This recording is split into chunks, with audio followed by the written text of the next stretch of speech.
You are listening to the Pursuit of Manliness podcast, where we are vigorously equipping men to pursue biblical manliness.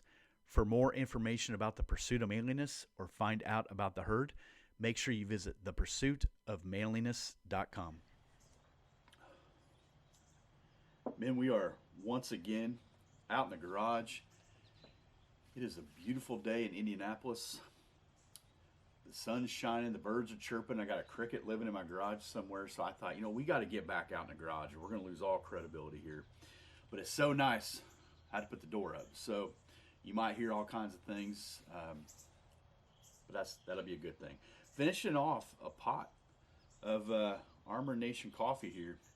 I'll tell you what, I'm drinking the dark roast, the Quiet Life dark roast for a limited time. I don't know how limited it is, but I do see we're about a week left in the month. So I would encourage you, if you haven't tried it yet, you should at least consider it, because it is a fantastic bag of coffee. I think he has K-Cups too. So if you're a K-Cup guy, I think you can find that too. But hey, we're in Genesis chapter 37. We're talking about Joseph's dreams. For some, maybe you grew up in church and this is pretty familiar to you. For others, this is going to be completely foreign. Maybe you've never heard it before. What I'm going to do is just try to walk through it, unpack it. I'm not going to read it all. I never do. But I would encourage you, what I'm going to look at is Genesis 37, 1 through 11. And then we're going to broaden that to give us a little bit more understanding. It says that Jacob lived in the land of his father's sojournings in the land of Canaan. These are the generations of Jacob. Joseph, being 17 years old, was pasturing the flocks with his brothers. He was a boy with the sons of Bilhah and Zilpah, his father's wives, and Joseph brought a bad report of them to their father. Now Israel loved Joseph more than any other of his sons, because he was the son of his old age, and made him a robe of many colors. When his brothers saw that his father loved him more than all his brothers, they hated him and could not speak peacefully to him. This is a recipe of disaster here. You can look at this and say, okay, here's our problem. Kind of break it down. We have favoritism. We have the fact that Joseph had a special clothing, a special robe that the brothers obviously did not get. This is the wife, Rachel, the wife that Jacob clearly loved more than the other three women. But what we want to do right now is really look at Joseph. We spent a number of weeks looking at Jacob, looking at Joseph. That the reality is, as we go through this text and we go through the rest of Genesis, we're going to realize that Joseph is the same man in private that he is in public. And he's 17 years old here. All of his brothers are grown men. They're now having their wives, their children, etc. They've seen a lot of life happen before them, but Joseph always seemingly models a trust in God, regardless of his position. And you're going to see his position change dramatically in the coming weeks. Regardless of his position, his trust in God never wavers. You get hints that he's less than comfortable naturally when we walk through this, but his trust in God remains the same. We've talked on a number of occasions on this podcast, and we'll continue to as the opportunity presents itself, that family dynamics can cause a lot of angst in us, depending on your upbringing, brokenness, or maybe you had the picture perfect family growing up or whatever. There's a lot of variables when it comes into how we are raised and how we process that as we get older. And the more I work with men, the more opportunities that I'm given to disciple or to teach or to come alongside or to whatever it is, you realize there's a lot of stuff that guys are carrying, and they're not even really sure how to process some of that. And so I want to encourage you, man, take a real look at the life of Joseph. You want to talk about a guy who had a hard time processing some things, it would certainly be him. And I know family dynamics can cause some deep scars and brokenness. And again, if they're not addressed, at least individually, that you don't take some time and kind of reconcile that and say, okay, but where do I go from here? What do I do now? It can really wreak some havoc here. So Joseph grows up in a home where Jacob is the father. He's the patriarch over the family. There are 4 wives. You have Rachel and Leah, and you have the maidservants. You have sons with 4 different mothers. They're all living and working together, so there's a close proximity here. There's rivalry, there's competition. Yet Jacob, in the midst of all this, has a clear favorite, and that favorite is Joseph. Maybe you can relate to that. Maybe you grew up in a home where there was brokenness and there was kids from multiple dads or multiple moms or whatever. Maybe you lived in a town where there was close proximity, where everybody kind of knew everybody and everybody kind of knew your story. Your story was the one that was the one that they all talked about, maybe behind your back or whatever. I don't know. Again, every dynamic is so radically different, and every kid, we're all former kids. Every kid is so unique as well. I have 3 kids, and they're so unique, so different. And yet we're all in this same household. We're all kind of going the same direction, yet they're so different. And that's a good thing. So I think we all have these ideas of what a family dynamic should be. And by anyone's measure, Joseph grew up in a family with a ton of messiness, a ton of brokenness. And you'd say, yeah, I can relate to some of that. Or you can say, no, see, I'm trying to avoid that. I just want to go through some of this here. As a young man, Jacob, his dad, tricks his grandfather Isaac into giving him a family fortune instead of his older brother. So you have dynamic problems there. So it'd be Joseph's dad has problems with Joseph's uncle. So they're having their own tensions here, right?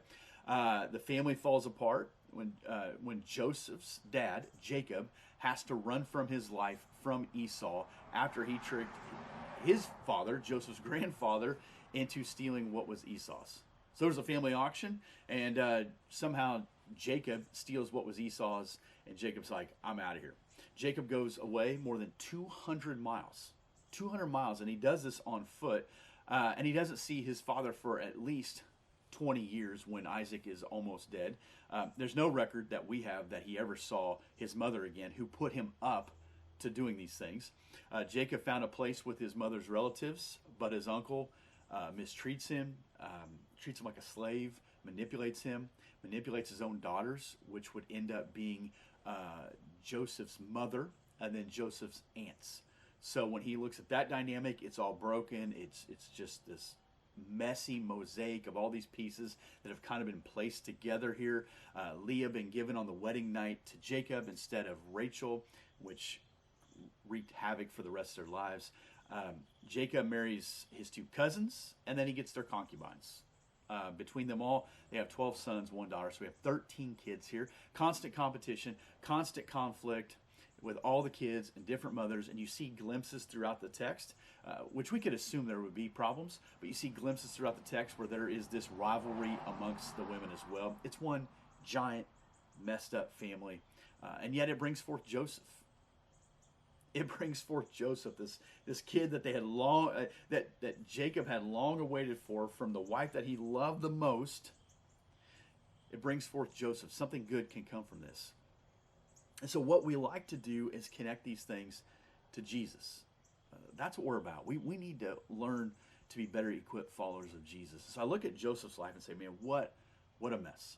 Now, perhaps you're looking at your life right now and saying, I have some glimpses of that.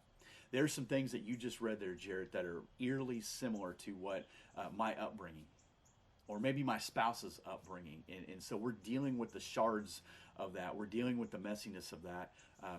Or maybe you're on the other side. You say, man, I don't have any recollection of anything like that at all. Man, God bless you.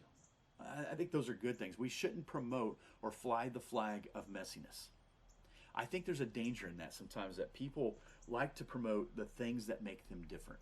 You know, I'm the black sheep of the family, or I come from this brokenness, or I did the. Listen, let's look for the things that unite us. I was thinking this today. You know, we have so much angst in our culture that's unnecessary because we desperately want people to like us and or agree with us. I said that to our worship pastor Anthony yesterday. I said, why do we care? I mean, when you really think about why do you care, there has to be an element of ego attached to it. Because I don't see A, B, and C response. Therefore, either I'm failing or they're bad. Maybe neither one of them is accurate. Because in the midst of all this, Joseph's born. Spoiler alert, he's going to end up in Egypt. He's going to end up saving the nation of Israel by his placement. Now, he's still going to remain a slave. And the people of Israel are going to be slaves for 400 years in Egypt. But God's going to do an incredible thing. They're eventually going to carry out the bones of Joseph that he says at the end of his life, make sure you do this when you get out of here. He knew that wasn't forever, but he also knew that he probably wouldn't see it when they would get out of there. So we look at the life of Jesus. Jesus came from incredibly difficult family experiences. His mother becomes pregnant long before their wedding. That was not okay. There was no shotgun wedding. Let's get him married real quick so we can pretend like she's not pregnant, whatever. No, nothing like she could die because of that. They were quickly married because of this, his mother and father. You remember when he has to go back, when Mary and Joseph go to Bethlehem, when they have to go for the census, there's no place for them to stay. That would tell me that Joseph's family said, can't stay here. Nope, we don't have any room. You know what? It's a really bad time. You know what? We're not feeling real well and we don't want to get you sick. I don't know what the reasoning is, but here's Joseph. Oh, you're going to marry her? Okay, then you can't stay with us. He has to go basically allow his wife to give birth in a barn so he can do what was legally correct and come back for the census. When Jesus was a young child, Mary and Joseph are on the run, essentially as refugees fleeing for their life because there's a threat that someone's going to kill the child. They make it back to Nazareth. And again, Nazareth is that place where can anything good come from there? We all kind of have that town, that state, that location that we think nothing good can come from that place. Well, that's where Jesus is going to live. He never got married. Here's a guy that's 30 years old when he starts his public ministry. No wife. Nope, nothing like that. We don't know what happens to Joseph. He just kind of fades out of the picture. We assume he died before Jesus turns 30. We know he's somewhere at least till 12. He's around there. Mary appears to be a little pushy. There's a couple times where she seemingly misses out on what Jesus is about. Hey, turn the water into wine. Tell him I want to come out and talk to him. Jesus said, we're not doing that. His own brothers didn't believe in him. They called him crazy. Jesus said that being in God's family was more important than your own current biological family. Go try to explain that at the Thanksgiving dinner. Actually, being in the family of God is far more important to me than being in this family. That's going to be received really well. And you probably won't get any pumpkin pie. You probably get booted out or not invited back the following year. But it's true. Your placement in the family of God is far more critical than your placement in any earthly family. Now hear this. If you have left your father and mother and you have held fast to your wife, that is an image of a covenant promise. God takes that incredibly serious. If you're raising kids within that covenant promise, the two of you married together, you got kids there, we have a divine responsibility there to make sure we do what we can to get that right. Our best efforts will not guarantee success, but we need to make sure we're doing what we can to get it right, so we begin to eliminate the excuses of why it could have went wrong. And so we have been given this earthly home, this address we live in, but know that something much greater is out there. And what that is we're waiting for the other side of eternity. We're waiting to spend forever with God the Father in the presence of Jesus, with all those who have gone before us. I mean, what an opportunity! What a concept that is almost too difficult to even grasp in my little finite brain. And so we labor and we serve and we have this idea that we're trying to help people get to Jesus. We're trying to help people get to heaven. But the first thing you need to do is make sure you're getting there. Have you surrendered to Jesus? Is he your Lord and Savior? Have you gone into the waters of baptism? Are you walking a new life, or did you just get wet? See, it was, maybe I just got wet. No, maybe you just need to repent. Repenting of our sins. What you want to do is you want God to write a new story in you. You come from brokenness or messiness or bitterness or manipulation or conditional love or whatever your thing is. Break it. Be the one who breaks it. Someone has to go first. And so we look at what happened to Joseph here. He goes out. He gives a bad report of the effort of his brothers. He's been given a coat of many colors. And at the end of this, he begins to tell them he's had a couple dreams. Verse 11, and his brothers were jealous of him, but his father kept the saying in mind. Naturally, people are going to be really jealous, bitter, angry if you try to tell them, I'm going to be over you. That's probably not going to work. But his father kept this in mind. I said before, I really struggle with Jacob as a dad. I think he swings and misses all the time. This is one that I think he missed on. I think he missed on. There are times in my house with my wife and my 3 kids that you feel it unraveling a bit. There's something going on. There's a tension. There's a problem. There's an attitude. There's a behavior. You have 3 choices.